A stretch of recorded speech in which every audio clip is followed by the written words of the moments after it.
Mohon maaf tadi ada kesalahan dari koneksi. Baik, saya lanjutkan untuk pengalaman organisasi.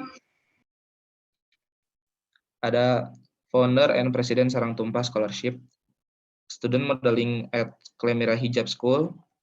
Selanjutnya, Pengurus Muda Masyarakat Ekonomi Syariah Wilayah Kabupaten Bandung Barat tahun 2019 sampai 2022. Selanjutnya, Sekretariat Bidang Pelatihan, Pendidikan, dan Organisasi Forum PIKR Kabupaten Bandung Barat tahun 2019-2022.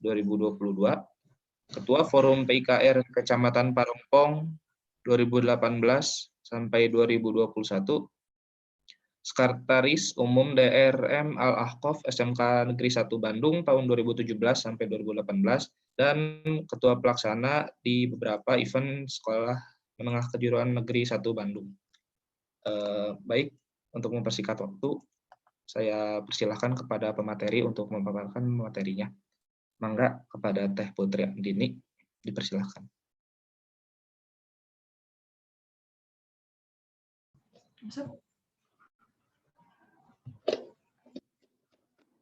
Nggak masuk. Tunggu sebentar ya teman-teman. Ini baterai laptopnya habis, jadi mau dicas dulu.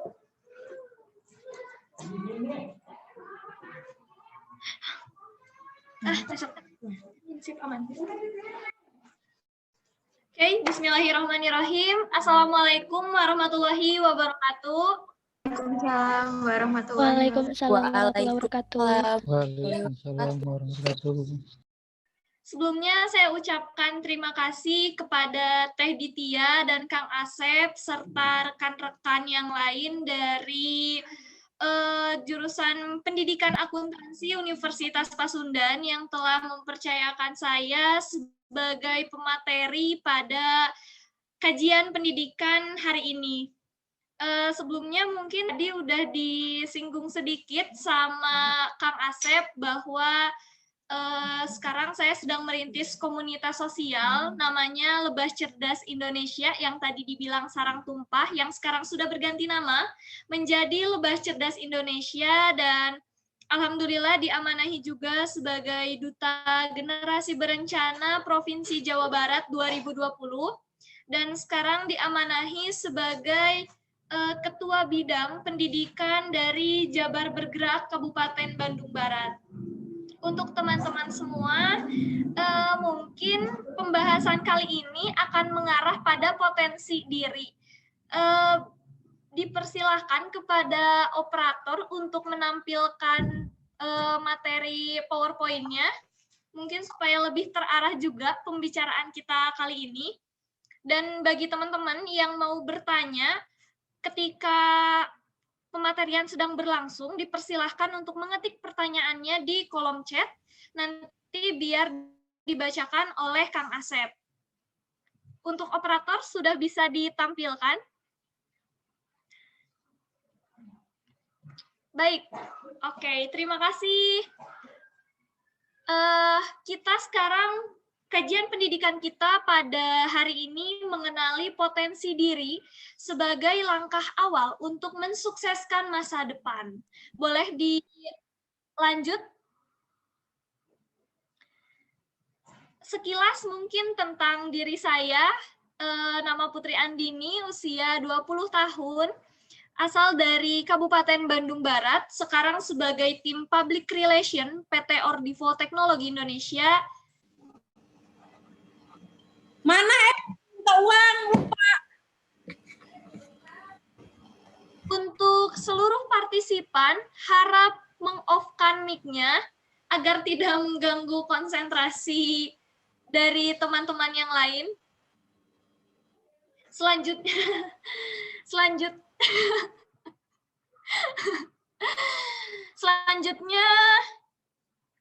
sebagai mahasiswi kelas karyawan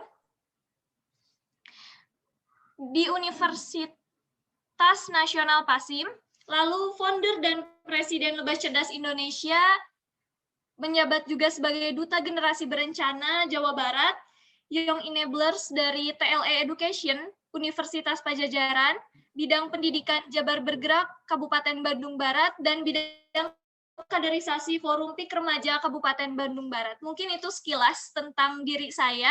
Boleh dilanjut?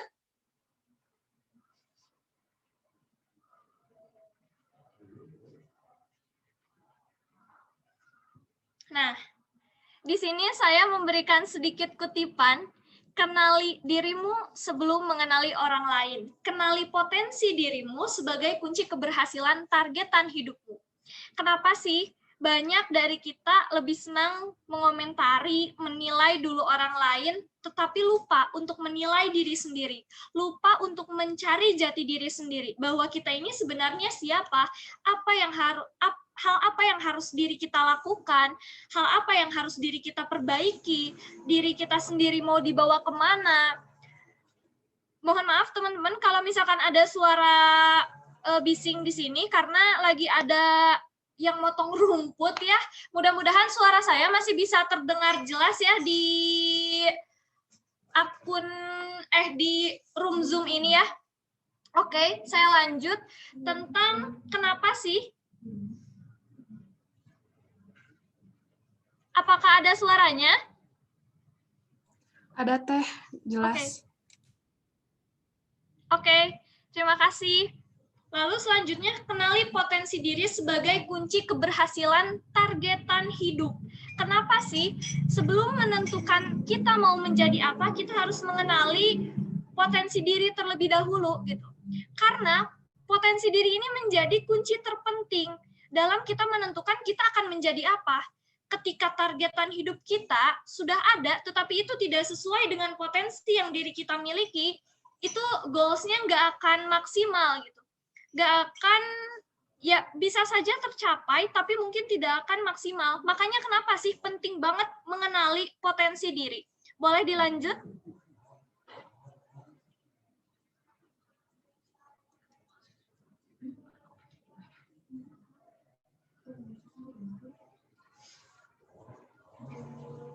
Oke, tapi sebelum kita mengenali potensi diri, ada hal yang perlu kita kenali terlebih dahulu, yaitu 5-year transition atau 5 transisi kehidupan khususnya bagi para remaja. Yang pertama, kita harus bisa menerapkan pola hidup bersih dan sehat, yang mana sekarang lagi masa pandemi nih. Teman-teman semua harus bisa menjaga kesehatannya 2 kali lipat sebelum kita dihadapkan dengan masa pandemi. Yang kedua adalah melanjutkan pendidikan. Tentunya teman-teman pasti sudah terpikirkan, oh nanti aku ingin melanjutkan pendidikan misal ke SMA sana atau ke kampus sana. Nah, tapi sebelum itu kan suka ada jurusan yang dipikirkan oleh teman-teman. Dan jurusan ini harus bisa sejalan dengan potensi diri yang dimiliki gitu.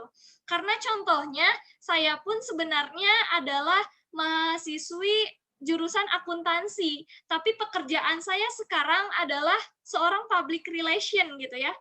Ini sebenarnya agak bertentangan gitu. Awalnya mungkin secara penerapan teori, saya merasa, wah, aku di dunia akuntansi biasa aja, senang-senang aja. Tapi ternyata ketika saya terjun ke dunia pekerjaan langsung, saya merasa bahwa dunia akuntan sepertinya bukan aku banget gitu. Makanya ini penting banget untuk teman-teman menentukan potensi diri apa agar teman-teman tuh nggak salah jalur lah ibaratnya. Setelah melanjutkan pendidikan, akan dilanjutkan dengan memulai berkarir. Ini mungkin kaitannya sangat dekat sekali gitu ya. Terlebih saya pun menjalankan 2 fase transisi kehidupan ini secara bersamaan, antara melanjutkan pendidikan dan memulai berkarir. Di mana sebenarnya di usia yang masih 20 tahun ini, kita pasti dihadapkan dengan yang namanya quarter life crisis gitu, atau penemuan jati diri kita sebenarnya ini mau dibawa kemana sih diri kita tuh. Aku tuh senangnya apa sih? Aku tuh mau jadi apa sih di masa depan? Ini nih yang menjadi PR anak muda sekarang. Selanjutnya adalah membangun keluarga yang berkualitas. Ini mungkin setingkat lebih tinggi setelah kita melanjutkan pendidikan, setelah kita mapan secara finansial, secara material, secara spiritual, secara emosional, lalu kita akan membangun sebuah keluarga yang berkualitas. Selanjutnya, setelah mampu membangun keluarga yang berkualitas, kita akan menjadi anggota masyarakat yang baik. Boleh dilanjut?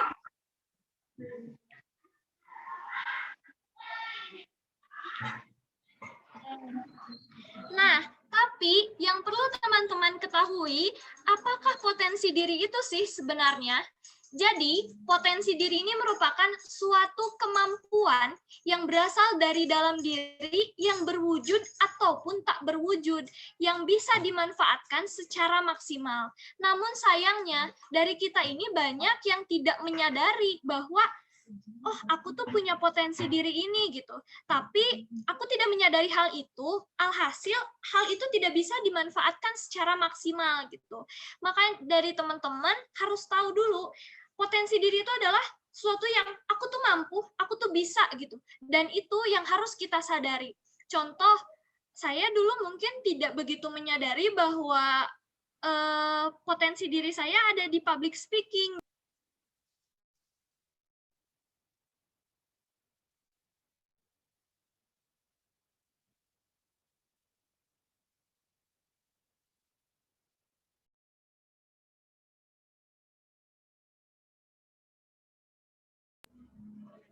Oke. Dulu saya mungkin terlalu terikat gitu sama zona nyamannya saya sebagai orang keuangan gitu. Ketika bekerja, ketika belajar itu fine-fine aja, tapi ketika masuk dunia pekerjaan, pengimplementasian secara langsung, saya mungkin agak kaget.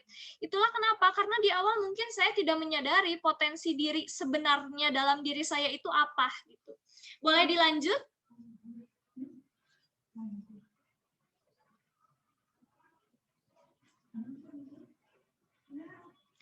Nah, selanjutnya ada klasifikasi potensi diri.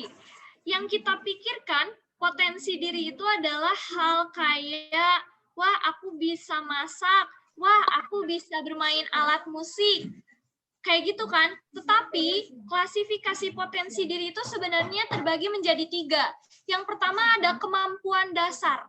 Kemampuan dasar ini salah satu cakupannya adalah logika dan daya tangkap kita. Ini berbicara mungkin tentang IQ kita gitu ya, tentang kecerdasan kita dalam memahami suatu masalah misalkan. Lalu selanjutnya ada etos kerja. Etos kerja ini berkaitan dengan ketekunan dan efisiensi kerja. Ini sebenarnya berkaitan dengan kerja keras kita. Karena yang namanya potensi diri pun harus dibarengi dengan kerja keras ya. Dan selanjutnya ada kepribadian. Kepribadian ini merupakan perbuatan keseharian yang menjadi tabiat dalam diri kita. Gitu. Boleh dilanjut?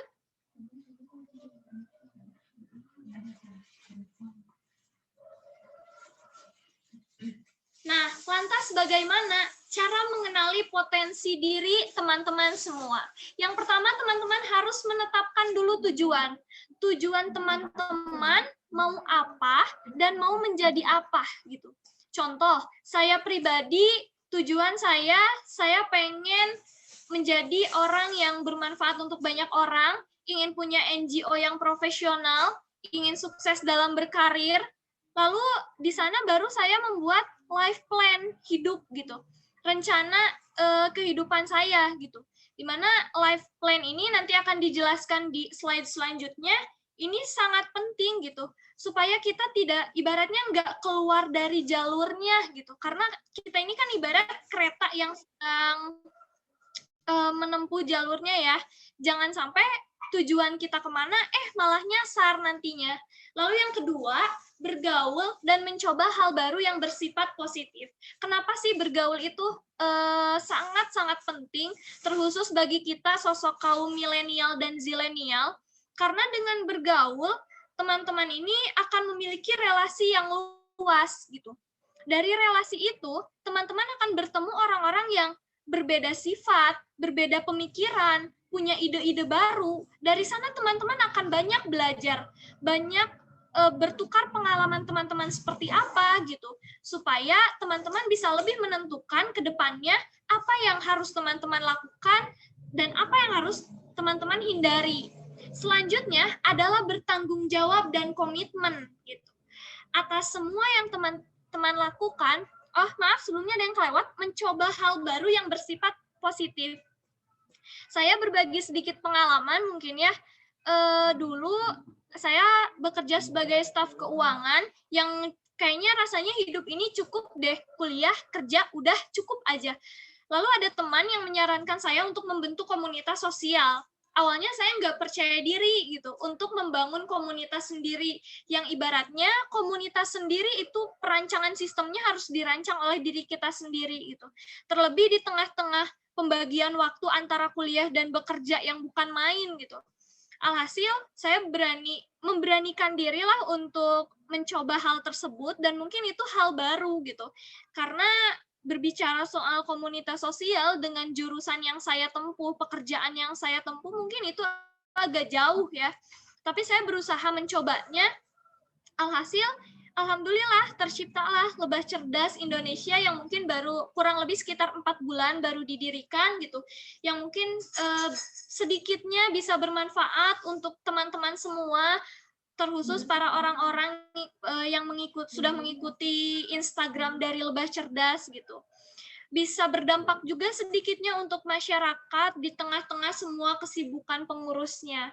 Yang selanjutnya adalah bertanggung jawab dan komitmen gitu. Ini sebenarnya hal yang agak berat karena seseorang dalam melakukan perubahan sebenarnya itu mudah, tapi tanggung jawab dan komitmennya itu gitu. Ya manusiawi ya, rasanya kita kadang suka males, suka berleha-leha, mager gitu. Kadang ada fase di mana kita semangatnya lagi menggebu-gebu, tapi ada fase juga di mana kita, aduh aku males nih mau ngerjain ini. Tapi coba balik lagi, niat kita awalnya apa, tujuan kita awalnya apa gitu kan. Dan kita harus sadar akan tanggung jawab kita di dalam hal tersebut gitu. Serta mempertahankan komitmen, walaupun mungkin mempertahankan komitmen memang hal yang bisa dibilang gampang-gampang susah kali ya. Maka dari itu kita penting banget mencari partner yang satu visi, satu misi, satu frekuensi gitu. Untuk sama-sama saling mendukung gitu. Boleh dilanjut?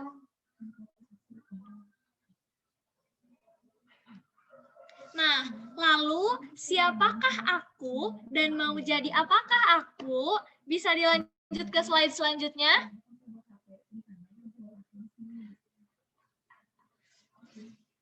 Nah, jadi teman-teman, kalau teman-teman di sini masih bingung, ada pemetaan general diri. Ini banyak hal yang tidak disadari. Ini sedikit ilmu yang saya dapatkan di The Local Enablers. Pertama adalah ada kriteria orang yang akan membentuk dirinya menjadi creative agile leader atau pemimpin tangkas dan kreatif yang membentuk lingkungan yang mengedepankan pemikiran inovatif dan kewirausahaan, yaitu dengan merangkul perubahan dalam memetakan peluang dan kreativitas, analisis kritis, eksperimen, dan kolaborasi. Jadi, buat teman-teman yang punya jiwa kepemimpinan tinggi, kalian sangat berpeluang menjadi creative agile leader, atau bisa dibilang kalian penginisiasi suatu ide atau gagasan gitu. Di mana nantinya kalian itu punya pemikiran sendiri yang sangat kreatif, terutama untuk hal kewirausahaan. Nanti kalian bisa mengembangkan orang-orang di sekitar kalian untuk memberikan ibaratnya dampak ekonomi secara berkelanjutan gitu. Nah, untuk teman-teman yang mungkin dirasa, oh kayaknya aku nggak punya jiwa kepemimpinan setinggi ini, berarti diri kalian itu, oh aku bukan kriteria orang yang creative agile leader gitu. Selanjutnya, ada inclusive creative mover.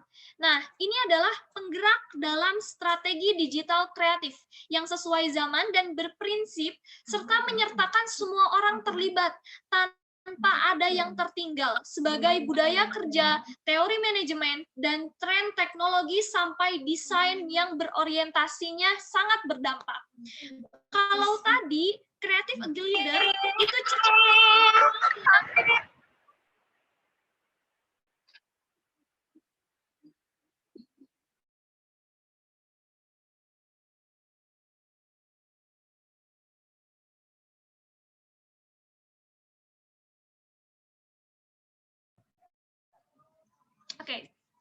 dia penemu suatu gagasan. Tapi kalau inclusive creative mover ini adalah penggerak dalam strateginya. Bagaimanapun, suatu strategi tidak hanya membutuhkan leader, tapi harus juga ada penggeraknya gitu. Kalau penggeraknya nggak ada, gimana ide tersebut akan berkembang? Nah, untuk teman-teman yang, aduh kayaknya aku nggak cocok nih untuk memimpin sesuatu, tapi aku bisa jadi penggerak sesuatu. Bisa banget membrand dirinya sebagai inclusive creative mover gitu. Lalu selanjutnya ada technopreneur atau wirausaha yang menciptakan solusi berupa produk atau layanan dengan memanfaatkan sumber daya teknologi untuk mengubah cara melakukan sesuatu yang lebih efisien di masa mendatang dengan melahirkan inovasi secara iteratif. Nah, untuk teman-teman yang punya skill lebih nih tentang keteknologian atau bidang IT, bisa banget menciptakan hal-hal yang penemuan-penemuan baru yang sifatnya ini mungkin lekat banget sama IT untuk dikembangkan untuk memudahkan kita. Contoh, dulu waktu saya masih kecil itu nggak ada yang namanya OVO, GoPay gitu kan. Tapi sekarang kenapa sih tercipta dompet digital seperti kayak gitu? Itu karena adanya technopreneur, teman-teman. Buat teman-teman yang senang sama dunia bisnis, dunia usaha, dan senang sama IT, cocok banget membrand dirinya sebagai technopreneur. Boleh dilanjut?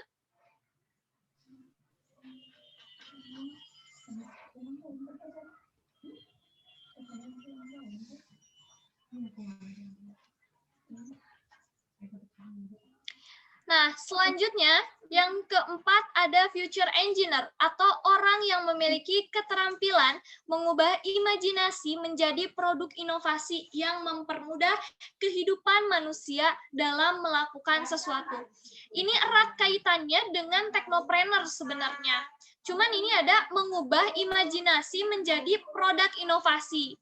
Selanjutnya ada local enablers, yaitu pemberdaya lokal yang mampu membuat sesuatu menjadi peluang dengan melihat potensi daerah atau komunitas untuk kemudian diakselerasi perkembangannya.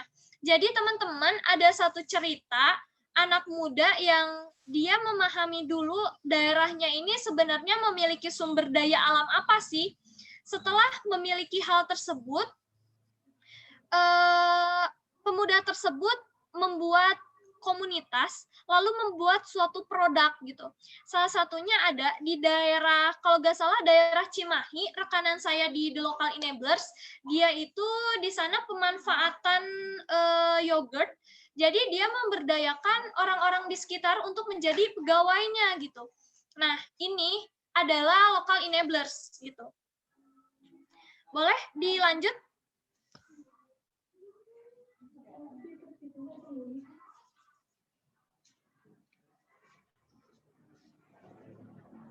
Nah, setelah teman-teman tadi mengetahui pemetaan diri secara general, potensi diri teman-teman, oh aku kayaknya masuk kriteria yang ini, aku kayak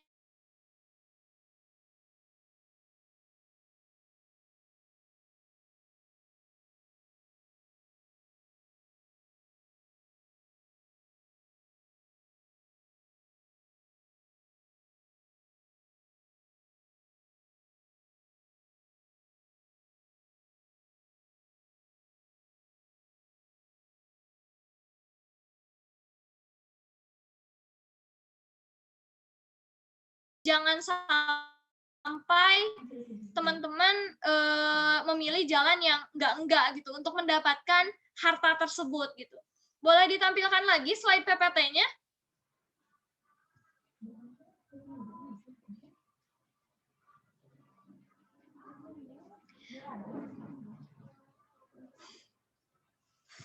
Mampus, hilang. Kalau di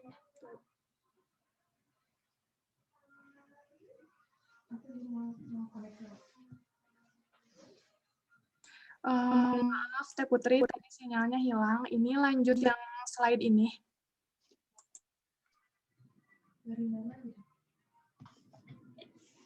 Enggak ada, akunya hilang. Akunya hilang. Oke. Dilanjut ya.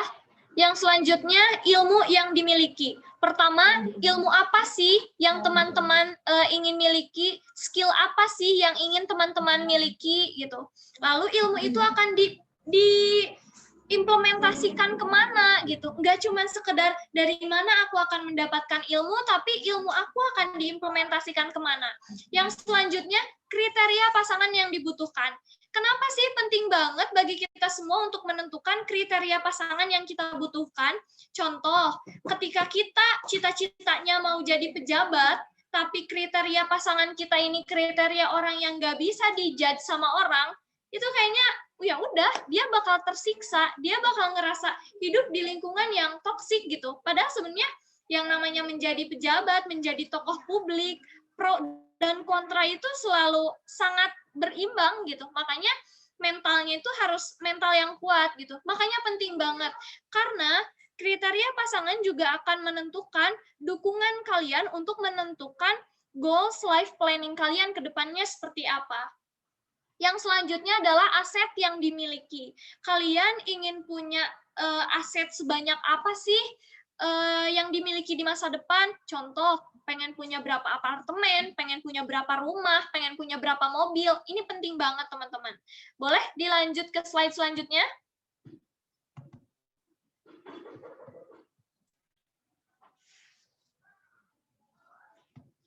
Nah, di sini mungkin ini slide terakhir gak ya? Terakhir kalau nggak salah. Potensi diri sama dengan kerja keras. Jadi saya pernah mengikuti 2 seminar tentang potensi diri. Yang pertama, coach-nya itu berkata bahwa menemukan potensi diri itu sangat penting katanya. Tapi coach yang satu bilang, yang penting itu yang pertama adalah kerja keras, bukan potensi diri. Potensi diri mah bisa nyusul katanya, seperti itu. Tapi setelah saya simpulkan bahwa sebenarnya potensi diri dan kerja keras ini harus sejalan gitu. Karena percuma ketika kita telah mengetahui potensi diri kita apa, tetapi tidak dibarengi dengan suatu kerja keras, itu bakal sia-sia. Kalau sekarang kita kerja keras, tapi kita tidak mengenali potensi diri kita apa, itu nantinya nggak akan maksimal dan bakalan salah jalur gitu.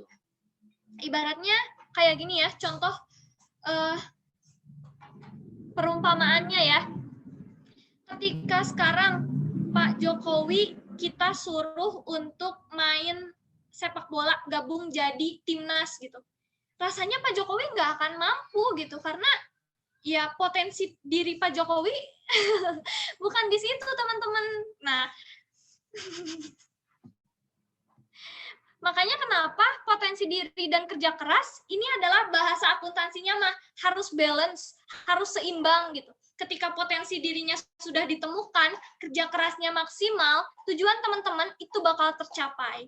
Mungkin untuk hal materi tentang potensi diri dan kerja keras ya kurang lebih seperti itu, dan ada sisa beberapa waktu mungkin ini akan jatuhnya sharing kali ya tentang mengenali potensi diri kita terlebih dahulu. Sharing dari pengalaman saya pribadi gitu, yang dulu mungkin saya terlalu memaksakan diri untuk hidup menjadi orang keuangan. Yang bisa kita kenal orang keuangan adalah sosok orang yang introvert gitu, sedangkan itu sangat bertolak belakang dengan diri saya yang ekstrovert. Mungkin bisa dilihat sama teman-teman, bicaranya juga nggak pakai spasi katanya. Kalau kata orang-orang gitu. Dulu saya terlalu terkekang mungkin ya. Saya terlalu oke deh, ya udah gue jadi orang keuangan oke. Tapi sekarang saya ya balik tadi ke poin 2, menemukan hal baru gitu. Saya menemukan hal baru yang saya rasa kayaknya ini deh potensi diri aku gitu. Justru dengan hal tersebut, itulah yang bisa membuat diri saya menjadi lebih minimal gitu. Contoh, kita tidak bisa memaksakan ikan untuk memanjat pohon kan, karena ya ikan hidupnya di air gitu. Nah, seperti itulah kita harus menemukan potensi diri kita yang nantinya menjurus kepada passion kita apa, pengembangan life skill kita seperti apa gitu. Banyak orang yang tadi saya bilang mengartikan potensi diri itu adalah seperti memasak, bisa main alat musik, sebenarnya itu life skill gitu ya, atau keterampilan hidup. Kalau potensi diri ini lebih ke suatu yang sudah ada dalam diri kitanya dan kadang kita nggak sadar untuk mengembangkan hal tersebut gitu. Nah, untuk teman-teman semua, sebenarnya sekarang yang terpenting adalah kita harus menjadi orang yang dari selain mengenali potensi diri adalah mengembangkan potensi diri tersebut gitu. Dan ibaratnya jadi orang-orang yang berdaya di masyarakat gitu. Mungkin ini sedikit keluar dari ranah potensi diri, bahwa kita tahu sendiri Indonesia sekarang gak kekurangan orang pintar, tapi kekurangan orang yang peduli. Karena mohon maaf, para koruptor-koruptor itu sebenarnya tercipta dari orang-orang yang pintar gitu ya. Orang-orang yang duduk di kursi atas, tapi dia tidak bisa mengelola dirinya sendiri, sehingga dia melakukan hal yang sangat di luar di luar ajaran agama kita semua gitu. Makanya penting banget untuk teman-teman menjadi orang-orang yang berdaya, menjadi pemuda yang peka terhadap, nggak harus orang yang selalu ekstrovert kok yang terjun ke masyarakat.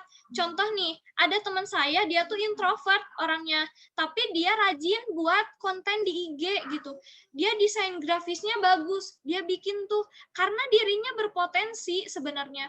Introvert tuh bukan berarti artinya teman-teman nggak bisa show up ke masyarakat, nggak seperti itu gitu. Dia mengolah dirinya gimana caranya dengan aku yang introvert, tapi aku tetap bisa memberikan kontribusi aku sama masyarakat. Alhasil dia bikin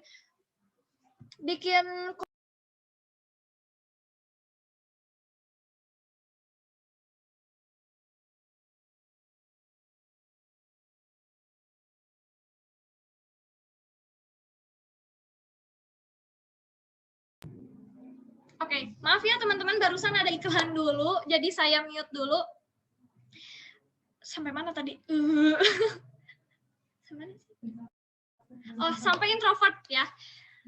Jadi ada orang yang dia introvert, tapi dia bisa berkontribusi buat masyarakat karena dia bisa memaksimalkan potensi dirinya. Dia bikin konten tentang tentang pemuda-pemuda gitu di Instagramnya. Dia rajin ngeposting.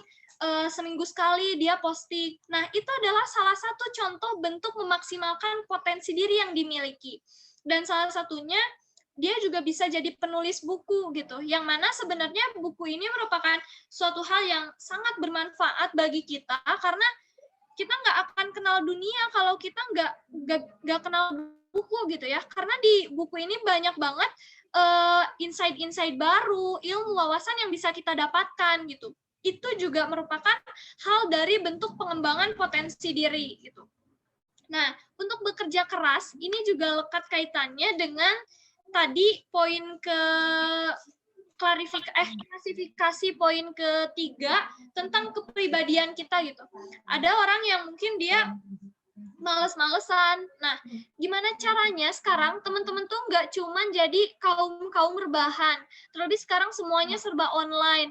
Kayak ya udah kuliah juga males-malesan gitu kan, udahlah cuma sekedar absen aja, join aja tapi nggak nyimak gitu. Artinya kerja keras teman-teman masih nihil gitu. Ketika teman-teman pengen menggapai cita-cita teman-teman tapi teman-teman nggak berusaha, ya gimana mau tercapai gitu tujuan teman-teman itu kalau nggak diiringi sama kerja keras gitu teman-teman. Mungkin sampai di sini. Apa ada teman-teman yang mau bertanya?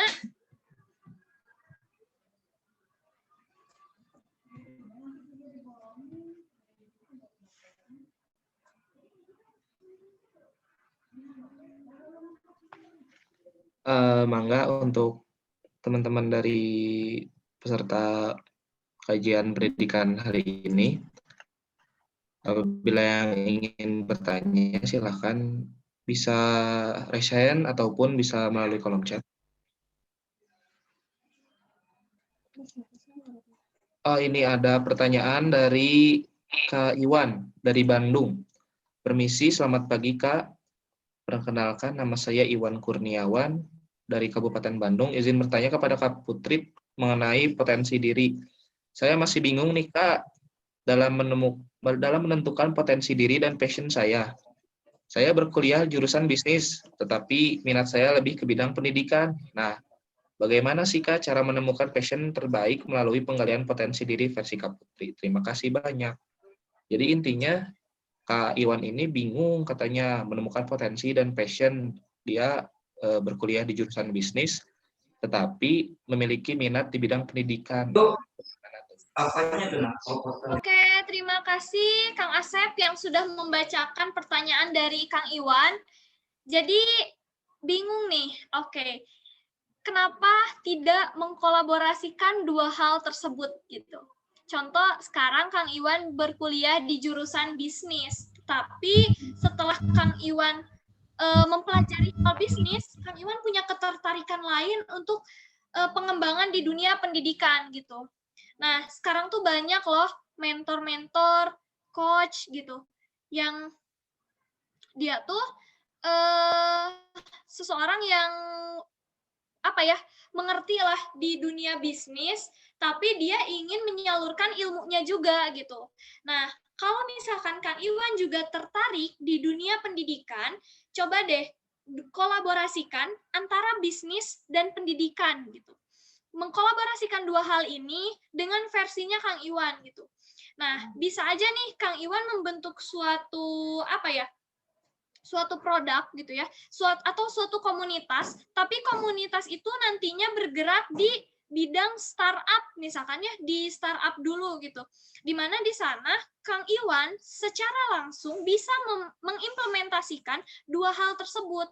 Ilmu yang Kang Iwan dapat di kampus tentang bisnis nggak sia-sia, dan passion Kang Iwan di dunia pendidikan pun nggak sia-sia gitu. Terlebih sekarang banyak banget orang-orang yang mungkin kurang berdaya atau dia jenuh gitu di rumah aja, dan banyak juga sekarang pemuda-pemuda yang punya bisnis kecil-kecilan gitu. Nah, bisa tuh ngadain misalkan workshop tentang bagaimana sih untuk mengembangkan bisnis yang baru dimulai gitu. Atau enggak membentuk suatu komunitas sosial di mana mengumpulkan para UKM-UKM yang nantinya UKM-UKM ini dididik untuk menjadi mentor gitu. Ini sih mungkin masukan dari Putri. Ya, intinya mengkolaborasikan antara dua hal tersebut.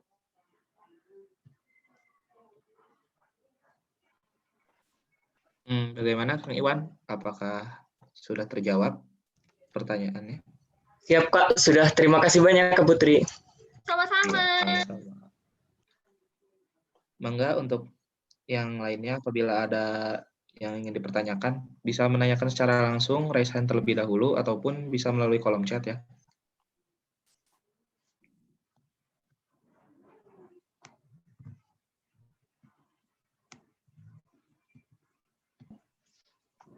Selanjutnya ini ada dari Teh Tiara dari Batam. Selamat pagi Kak, nama saya Tiara dari Batam. Mau bertanya, bagaimana caranya untuk menangani sifat yang moody dalam menjalani proses dalam berkuliah dan bekerja yang terkadang membuat kita stuck di tempat. Ini berkaitannya dengan moody ya, dengan keinginan.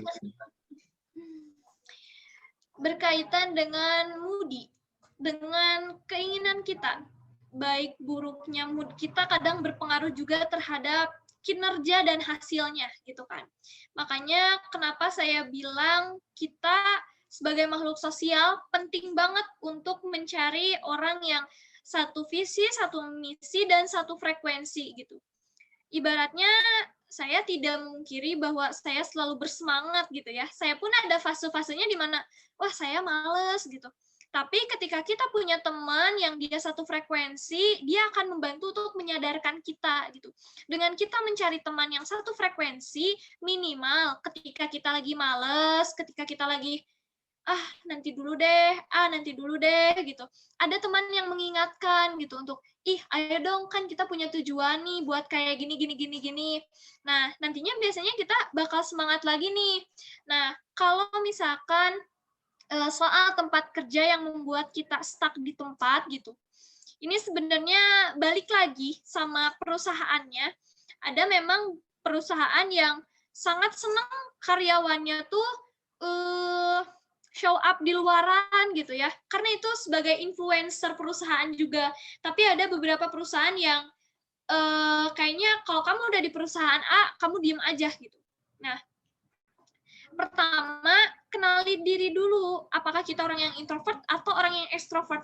Kalau misalkan orang yang introvert bekerja di tempat yang stuck, udah di situ, dia biasanya enjoy aja. Tapi kalau untuk orang yang ekstrovert, ketika bekerja membuat stuck di tempat, itu rasanya nggak nyaman gitu.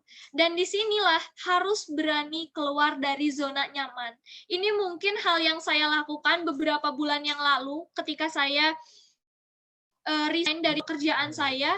Mungkin memang rasanya berat gitu. Terlebih saya udah nyaman dengan lingkungan pekerjaannya, udah nyaman dengan teman-temannya, dengan jam kerjanya, dengan job desk-nya pun gitu. Tapi rasanya kalau misalkan saya di sini terus, kapan saya bisa berkembang?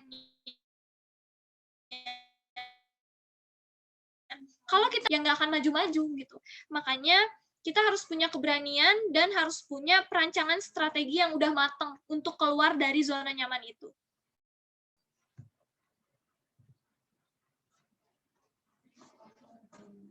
Baik, terima kasih Teh Putri. Bagaimana kepada Teh Tiarawati dari Batam? Apakah sudah terjawab?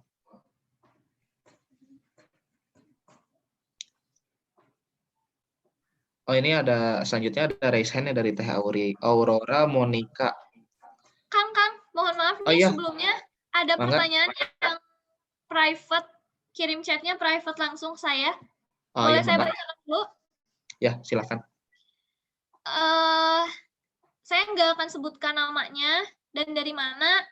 Jadi, jika seseorang sudah mengenali potensi dirinya, namun dia minim dalam kepercayaan diri, otomatis itu semua akan berpengaruh pada proses kerja kerasnya. Nah, yang mau saya tanyakan, bagaimana cara membangkitkan rasa percaya diri agar bisa balance antara potensi diri, percaya diri, dan kerja keras? Oke. Cara membalanskan potensi diri, percaya diri, dan kerja keras. Berbagi sedikit pengalaman, dulu saya sangat tidak pernah memposting semua kegiatan saya itu di sosial media. Saya rasanya nggak percaya diri untuk memposting hal tersebut gitu. Saya rasanya nggak percaya diri lah untuk memposting, takut juga banyak judgement yang negatif, takut orang-orang bilang, cuman pencitraan atau apa gitu. Itu terjadi pada diri saya sendiri. Rasa kurang percaya diri saat itu, saya dapat nasihat lah dari teman saya, bahwa kalau kita tidak mau memberanikan diri, kapan diri ini bakal maju gitu? Kapan kamu bakal maju gitu? Kalau kamu hanya berfokus sama pemikiran yang ada di otak kamu, itu salah, karena tiap orang punya penilaiannya masing-masing gitu. Itu hak mereka untuk menilai diri kamu seperti apa. Tapi diri kamu juga punya hak untuk memasukkan penilaian orang seperti apa. Ini hal yang sangat berpengaruh terhadap kepercayaan diri. Kepercayaan diri ini kan biasanya tercipta karena, aku takut dinilai kayak gini sama orang, gitu kan. Nah, balik lagi, yang kita cari itu penilaian manusia, bukan. Kalau misalkan cuma penilaian manusia, kita akan takut melakukan hal tersebut. Tapi yang kita cari kan bukan penilaian manusia, tapi memang kita ingin meningkatkan kapabilitas diri kita sebagai manusia yang harus berkembang gitu kan. Kita diciptakan di bumi ini memang harus berkembang gitu. Nah, untuk membalanskannya, kita coba mulai dari hal-hal terkecil gitu.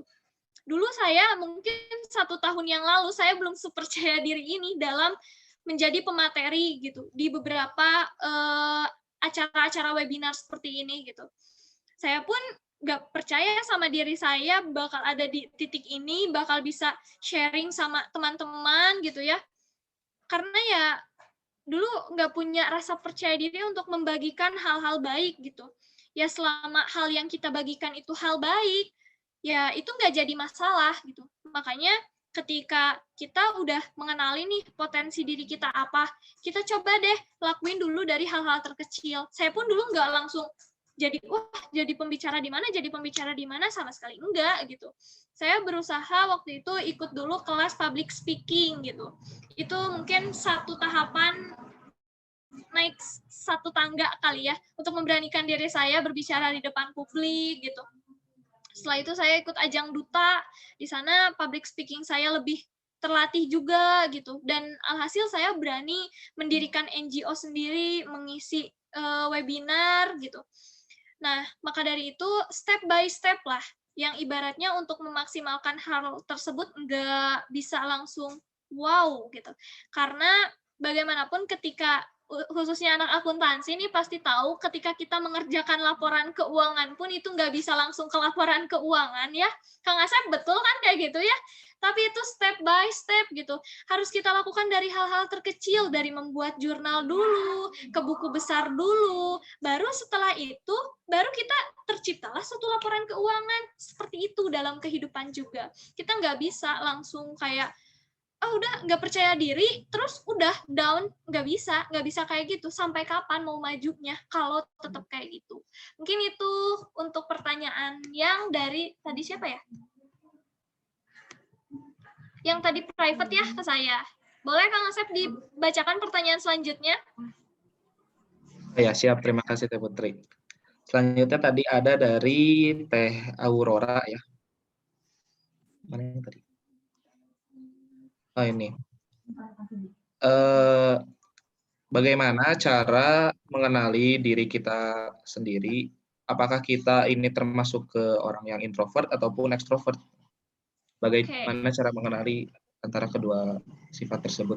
Terima kasih. Cara mengenali diri kita extrovert atau introvert. Kita kenali dulu ketika kita melakukan suatu hal. Kalau misalkan kalian cenderung, aku lebih fokusnya, aku lebih nyamannya ketika aku melakukan kegiatan yang hanya melibatkan diri aku sendiri. Aku lebih senang aku kerja secara individual. Aku nggak suka lagi kerja penuh keramaian, aku nggak suka ketemu sama orang banyak, berarti itu diri kalian introvert. Tapi kalau diri kalian, aduh aku sendiri terus nih, jenuh, bosen gitu, baru beberapa jam diam udah nggak fokus, pengennya keluar gitu, cari udara seger, pengen ketemunya sama orang-orang banyak, lalu kalian punya kepercayaan diri untuk ketemu sama orang-orang banyak, senang berkomunikasi, itu berarti diri kalian ekstrovert. Segitu mungkin.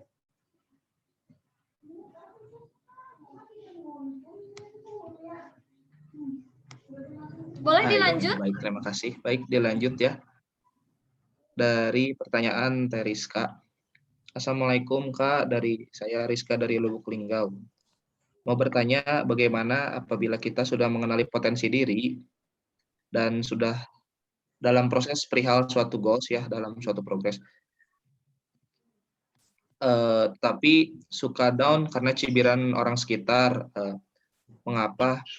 Ayo Kak, jangan dengerin kata-kata orang, tapi ada timingnya, kayak balik lagi down, dan nyatanya selama kita bisa menutup telinga gitu. Jadi bagaimana caranya kalau kita lagi down dan mendengar dari cibiran dari orang-orang ketika kita sedang berproses gitu. Intinya bagaimana kita up gitu ketika ada orang memberikan cibiran ataupun orang memberikan saran ataupun kritik.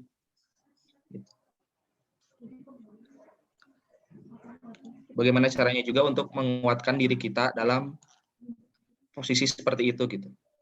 Oke, terima kasih Tariska atas pertanyaannya. Cara ibaratnya bukan nggak menganggap sih. Yang mungkin tadi udah saya bahas tentang penilaian orang. Pertama, kita selalu memiliki niat dalam melakukan sesuatu. Satu, tanyakan sama diri, niat kita apa sih melakukan hal tersebut? Kalau niatnya mencari penilaian manusia, ketika ada judgement masuk seperti itu, udah aku nggak mau ngelakuin hal itu lagi. Aku takut nanti dibilang gini. Itu mungkin terjadi sama diri saya waktu itu, aku takut gitu. Tapi ya kalau misalkan niat saya, yang penting ada niat aku buat kebaikan kok gitu. Aku juga nggak dikasih makan sama dia, aku nggak dikasih kuota sama dia, ngapain gitu kan. Ya yang tadi saya bilang, tiap-tiap dari kita ini memiliki hak untuk menilai orang lain, tetapi diri kita punya hak untuk memilih mana hal yang boleh diri kita terima dan mana hal yang nggak boleh diri kita terima. Kita pun ibaratnya harus bisa menghindar juga dari dunia toksik gitu. Justru ya kesehatan mental kita terganggu sebenarnya karena kadang persepsi dalam diri kita sendiri yang terlalu fokus sama omongan-omongan negatif gitu. Kalau misalkan kita hanya fokus sama omongan-omongan negatif, itu hanya buat diri kita makin down. Tapi ketika kita fokus sama omongan-omongan yang positif, itu akan menjadi energi sendiri gitu bagi diri kita. Makanya fokuslah dengan orang-orang yang memiliki penilaian positif sama diri. Kalaupun ada orang yang bernilai negatif, lalu itu mungkin ibaratnya membangun nih bagi diri kita, oh iya deh, dia ini kayaknya emang aku harus diperbaiki seperti ini. Nah, kalian perbaiki. Tapi kalau misalkan ibaratnya itu malah membuat kalian, aku perasaan udah ngelakuin hal terbaik, kenapa dia masih ngejudge aku kayak gini ya? Nah, kalian di situ kayak ya udah bebas, orang mau menilai saya bagaimanapun terserah, karena ya niat saya kan bukan untuk itu gitu. Mungkin itu untuk Teh Rizka. Bagaimana Teh Rizka? Apakah sudah terselesaikan masalahnya atau terjawab?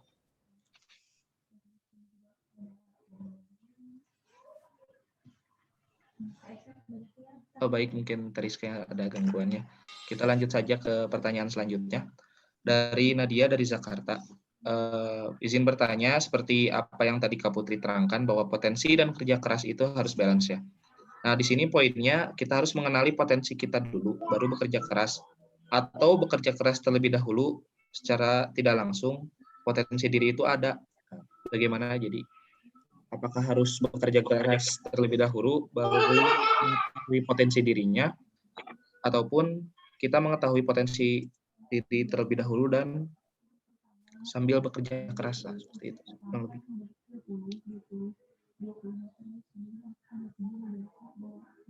Oke, terima kasih untuk pertanyaannya. Manakah yang harus didulukan antara potensi diri dan bekerja keras? Yang pertama, tadi kan saya bilang tentukan dulu tujuannya kalian mau jadi apa. Terus setelah itu kalian bisa menelaah potensi diri kalian. Keunggulan aku tuh di mana sih? Karena kan tiap orang juga nggak sempurna. Ada orang yang mungkin secara public speaking dia bagus, secara hitungan dia bagus, tapi secara seni, wah dia kurang bagus nih gitu. Kita maksimalkan apa yang udah ada tertanam dalam diri kita gitu. Setelah mengenali potensi diri itu, barulah kita bekerja keras untuk menggoalskan life plan kita gitu. Itu mungkin.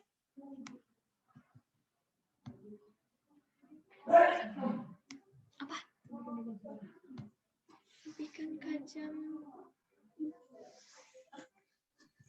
Oke, siap. Terima kasih Teh Putri. Oh, Ya, banyak yang bertanya ini. Siapa ya? Banyak ini yang bertanya, aduh. Dari ini ada Ahmad Rido, Kak, dari Lampung. Pagi, Kak, saya Ahmad Rido dari Lampung, izin bertanya. Bagaimana cara kita agar bisa lebih dipercaya, agar kita bisa lebih percaya diri akan potensi yang ada dalam diri kita? Terima kasih. Cara agar kita lebih percaya diri terhadap potensi diri yang kita miliki gitu. Kalian harus berani mencoba banyak hal gitu. Karena ketika kalian mencoba banyak hal, itu nggak selalu mulus ya. Ketika kalian coba A, langsung berhasil. Nggak kayak gitu kok. Maka dari itu kalian pun kayak harus, aku coba nih, kita coba ini. Misalkan, tapi hal itu positif. Kita coba nih hal ini, kita coba hal ini, kita coba hal ini. Nanti kalian tuh akan menemukan, oh ini goals nih, aku di sini goals. Berarti ini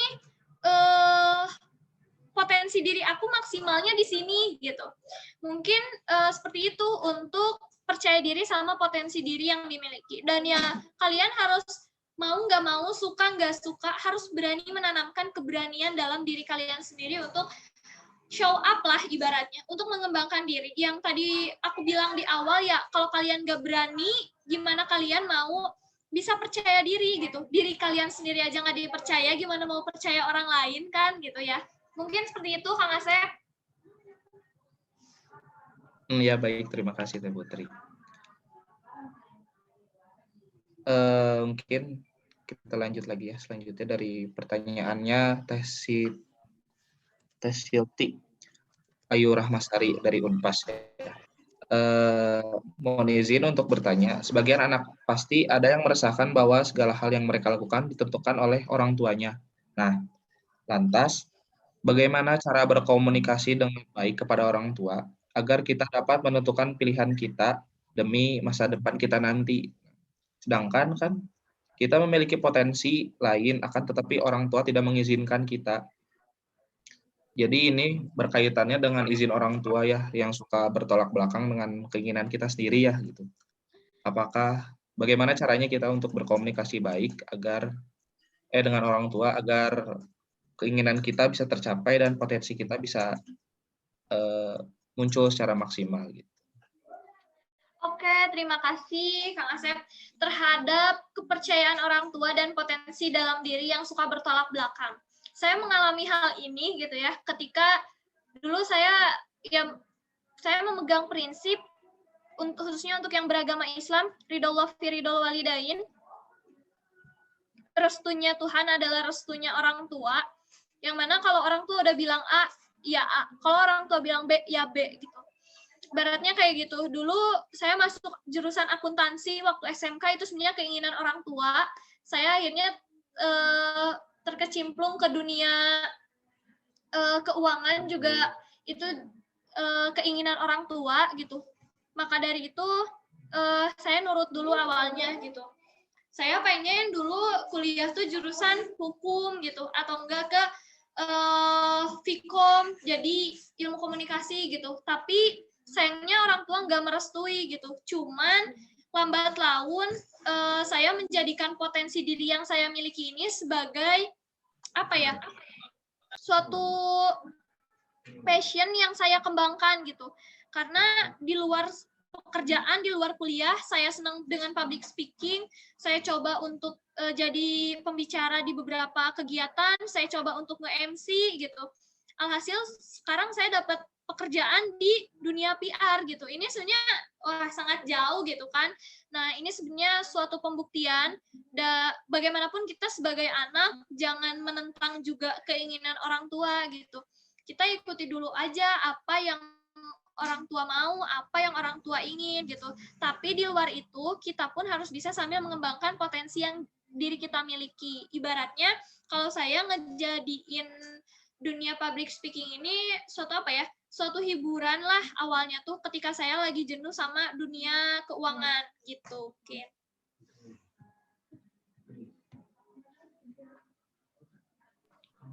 Baik. Terima kasih Teh Putri. Selanjutnya ya. Ada dari Kang Agi. Assalamualaikum warahmatullahi wabarakatuh. Kak izin bertanya. Mungkin Kang Agi mau berbicara secara langsung, bertanya secara langsung.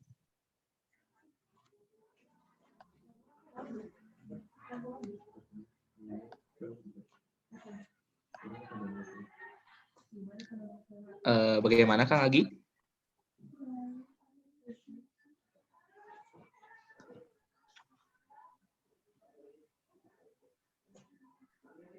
Jikalau tidak ada tanggapan, kita lanjut ke pertanyaan. Mungkin ini pertanyaan yang terakhir ya, karena durasi waktu dan ada kegiatan selanjutnya dari materi.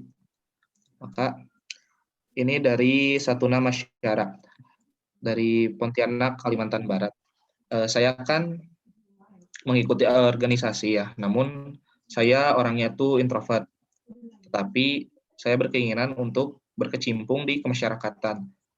Tetapi itu malah merasa tertekan dan tidak nyaman dengan zona tersebut.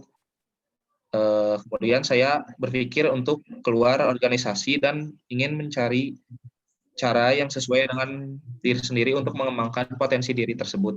Apakah tindakan tersebut benar atau bagaimana? Terima kasih. Oke, tentang orang yang introvert tetapi pengen mengembangkan dirinya gitu. Yang tadi saya bilang, pertama sebelum kalian masuk suatu komunitas atau suatu organisasi, kenali terlebih dahulu visi misi komunitas tersebut atau organisasi tersebut. Apakah sevisi misi sama apa yang ingin kalian lakukan atau tidak? Yang selanjutnya kalian kenali orang-orang di dalamnya lah. Ibaratnya pengurusnya kayak gimana gitu. Kalian lihat kesehariannya juga gitu. Bisa kalian kepoin, sekarang yang namanya sosial media luas banget kan gitu. Kalian bisa stalker dulu nih sama pengurus-pengurusnya gitu. Setelah kalian merasa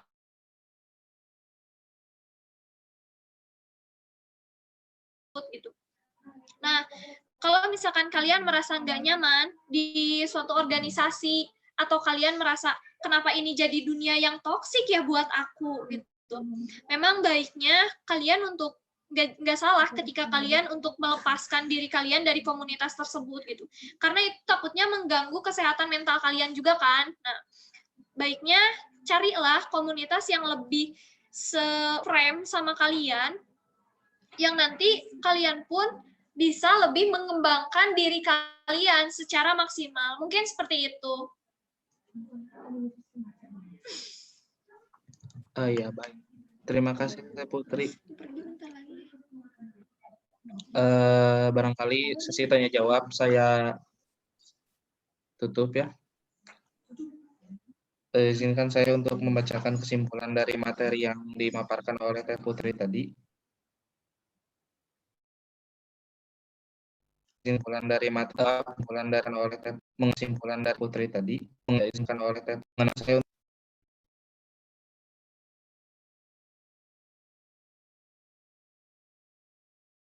saya menyimpulkan oleh saya cerita tadi di kembali waktu saya yang sukses disimpulkan mengenai kan saya menyimpulkan tadi di awal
tes apakah suara saya sudah terdengar jelas? Mohon maaf saya bertukar akun.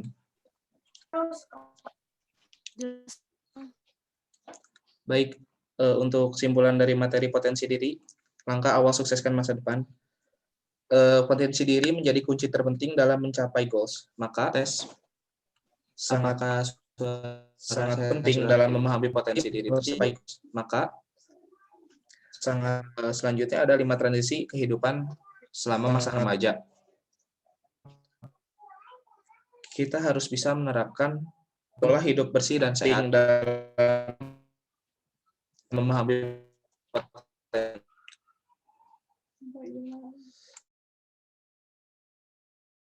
tersebut.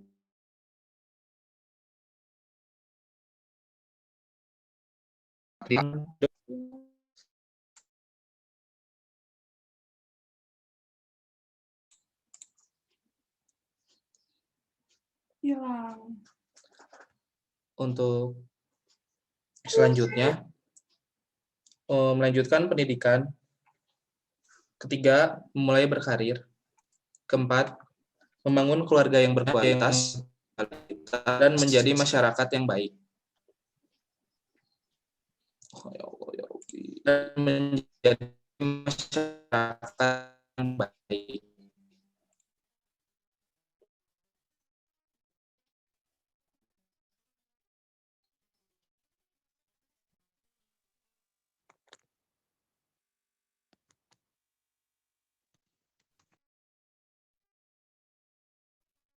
Oh,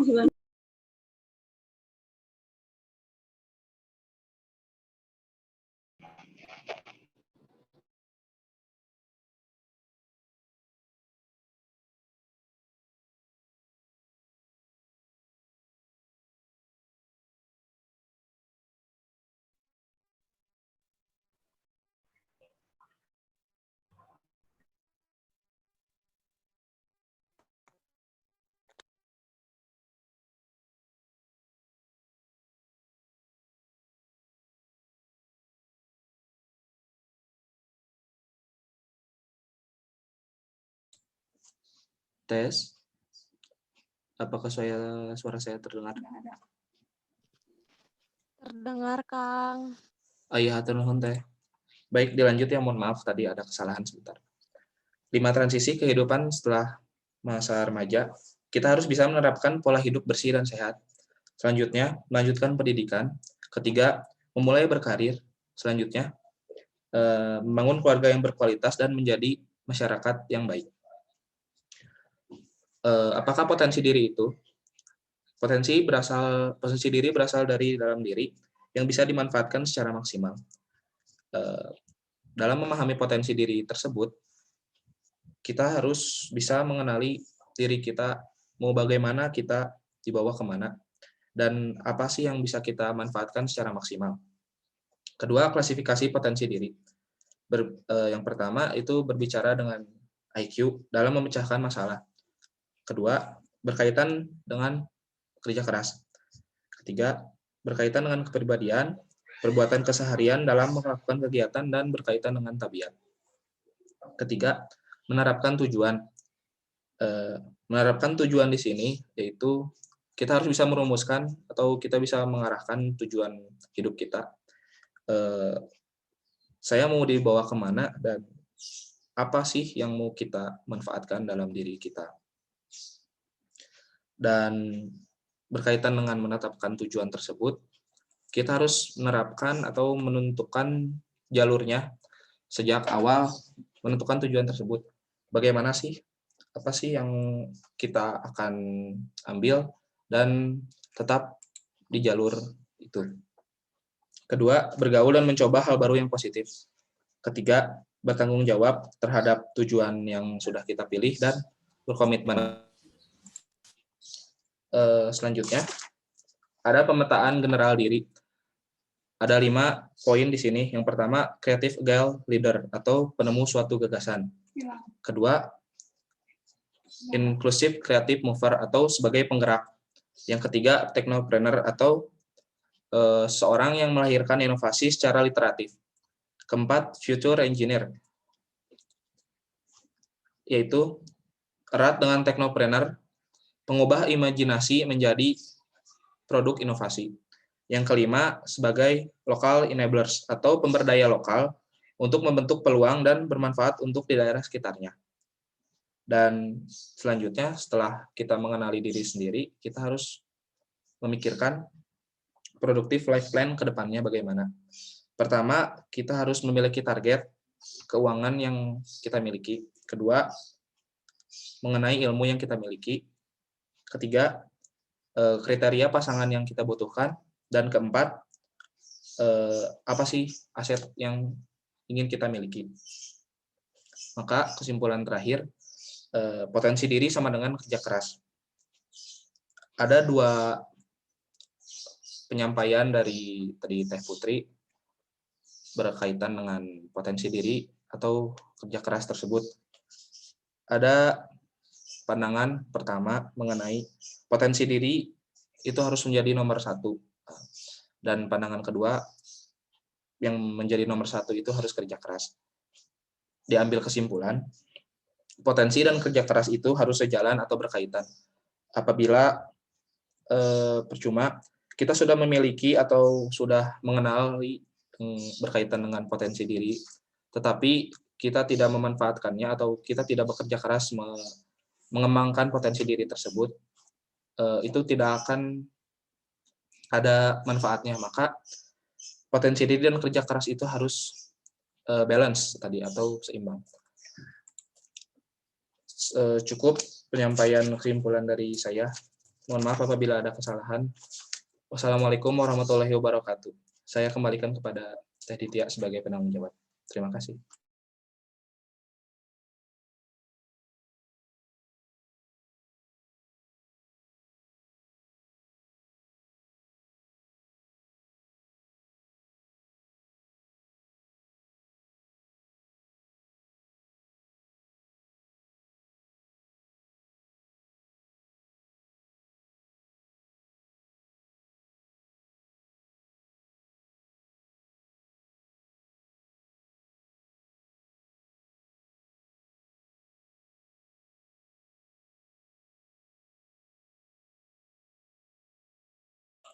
Tes. Apakah suara saya terdengar? Terdengar, Teh. Terdengar. Ya, terima kasih. Untuk rekan-rekan semua, mohon maaf ya, tadi ada kesalahan teknis, jaringannya putus-putus. Untuk selanjutnya, terima kasih kepada Teh Putri yang telah menjadi pemateri pada kajian pendidikan hari ini, dan terima kasih juga kepada Kang Asep yang telah menjadi moderator. Mungkin untuk rekan-rekan boleh mengisi absensi untuk kajian hari ini. Link absensinya sudah saya kirim melalui via chat di Zoom.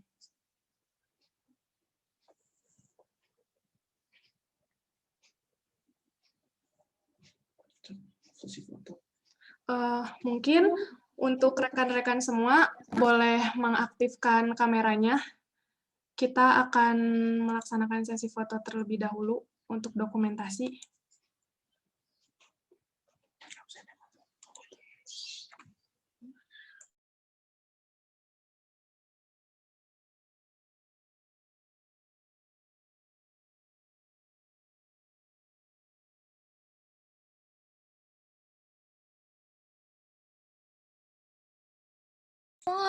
Oh ya, itu untuk link absensinya sudah ada ya di chat.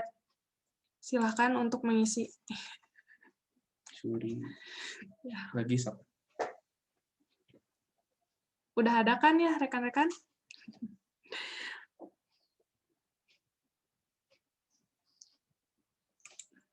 Siapa? Ini orang saya.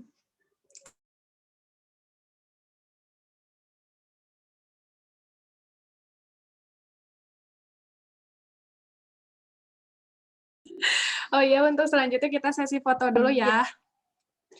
Untuk slide pertama, bergaya dulu. 1, 2, 3.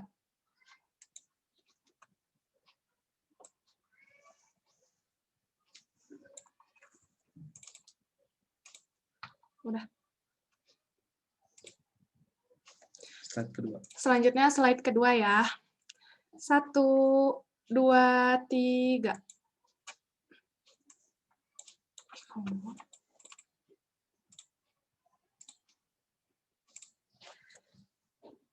Slide ketiga. Selanjutnya slide ketiga ya.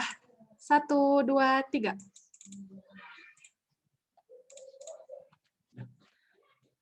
Sudah.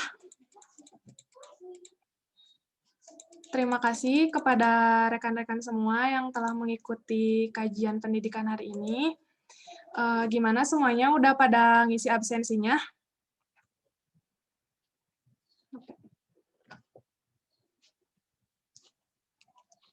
Share lagi.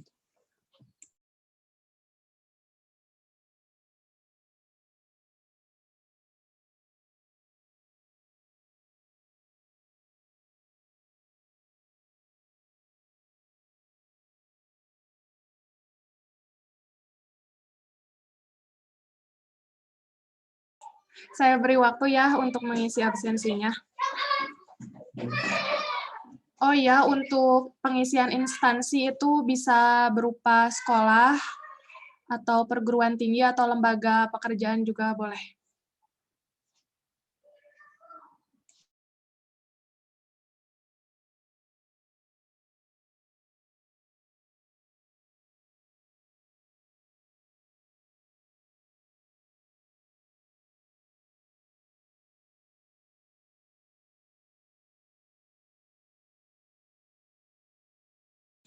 Mungkin jika belum terbuka linknya dikarenakan sinyal atau hal lain, boleh linknya dikopikan dulu, terus bisa dibuka linknya ketika sinyalnya sudah bagus ya.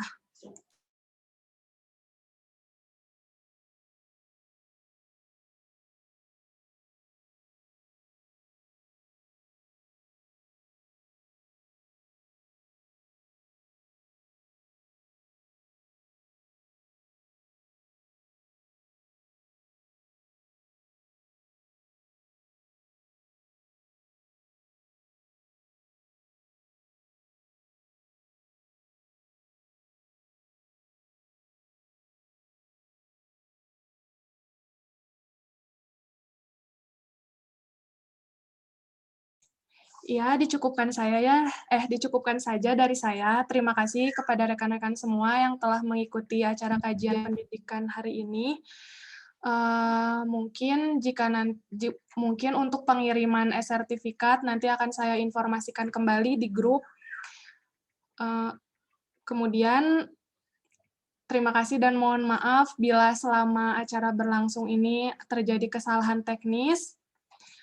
Mohon maaf ya, terima kasih ya kepada rekan-rekan semua yang telah mengikuti. Wassalamualaikum warahmatullahi wabarakatuh.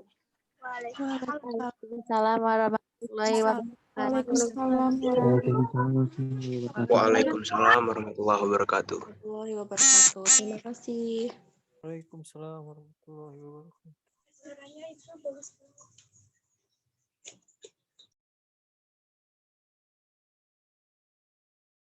Waalaikumsalam warahmatullahi wabarakatuh.